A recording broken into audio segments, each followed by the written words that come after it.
Эрдэнэ сумын 8 дугаар сургуулийн газар зүй, физик, хим, биологийн хичээлээр жил бүр уламжлал болгон зохион байгуулдаг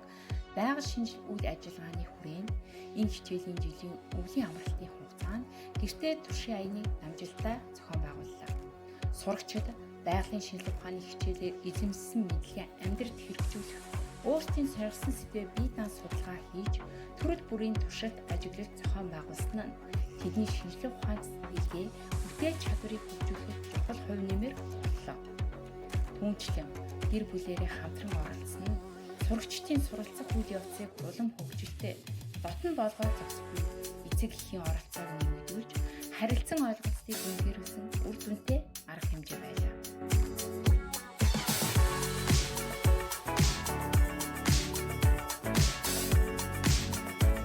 Цаашид гэртээ туршийн аяныг улам өргөжлөн сурагчдын бүтээлүүдийг олон нийтэд танилцуулах үзэсгэлэн урал даан тэмцээний зохион байгуулах замаар байгалийн ухааны хичээлүүдийн ач холбогдлыг тэнцвэрүүлэн ойлгуулахыг зорж байна.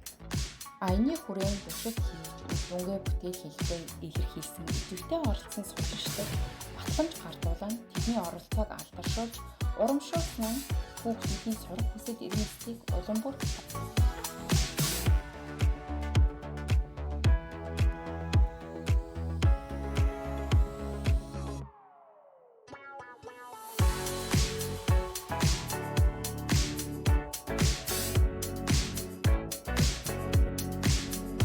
бидний дараагийн үйл ажиллагаа бол Science Day өдрийн хүрээнд зохион байгуулагдах бүтээлийн уралдаан болон байгалийн ухааны хичээлийн миний ойлгомжтой